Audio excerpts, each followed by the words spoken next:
تعرض النادي الأهلي لصدمة كبيرة بإصابة نجم الفريق أكرم توفيق، الظهير الأيمن للفريق الكروي الأول للنادي الأهلي ومنتخب مصر، بقاطع في الرباط الصليبي. وبصراحة الإصابة ديت اتكررت مع كابتن أكرم، وجات الإصابة خلال مران الأهلي الأخير للمباراة القادمة في الدوري المصري سنة 2022-23.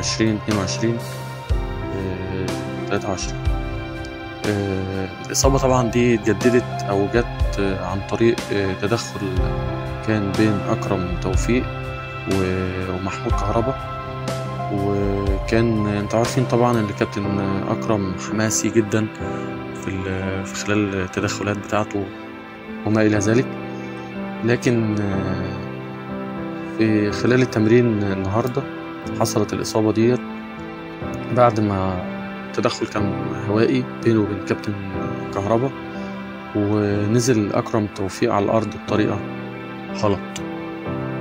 طبعا الإصابة دي نزلت كالصاعقة على أفراد الجهاز الفني للفريق بقيادة السويسري كولر، خصوصا أن أكرم توفيق من الركائز الأساسية اللي بيعتمد عليها المدرب السويسري،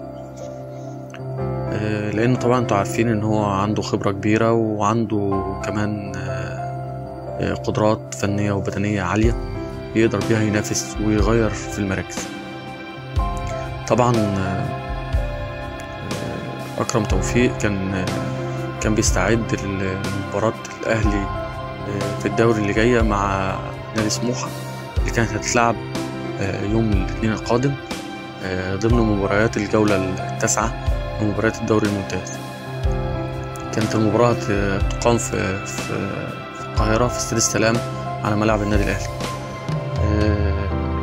بناء على الحادث اللي حصل النهاردة تم نقل الكابتن أكرم توفيق للمستشفى، وبعد عمل عدة فحوصات تبين إنه عنده قاطع بالرباط الصليبي.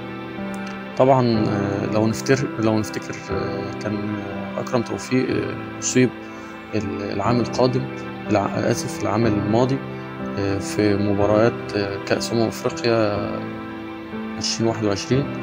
المباراة كانت بين مصر ونيجيريا، وغاب بسبب الإصابة دي موسم كامل.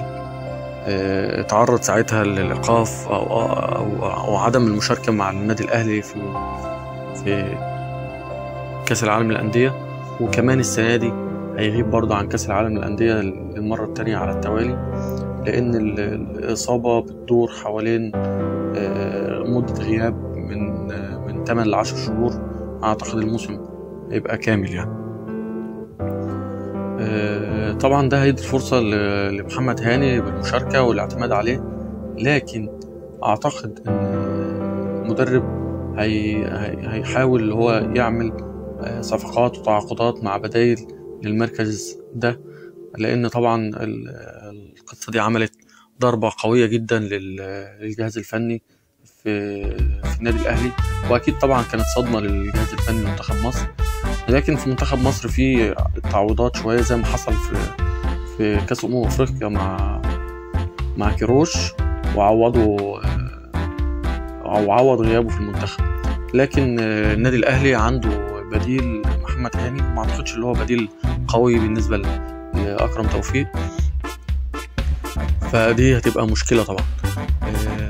أما النادي الأهلي ومجلس إدارته بقيادة الكابتن محمود الخطيب دلوقتي بيفاضل ما بين 3 دول للسفر لعلاج أكرم توفيق، وطبعا لإجراء جراحة قطع الرباط الصليبي. المفاضلة ما بين ألمانيا وأسبانيا وإنجلترا، أعتقد يعني الكلام هيبقى ناحية ألمانيا شوية.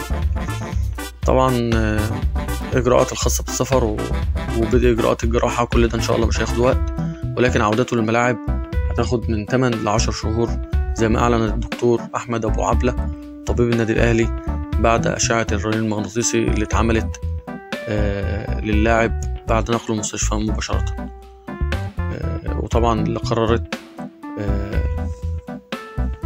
التدخل الجراحي لإجراء عمليات القطع في الرباط الصليبي.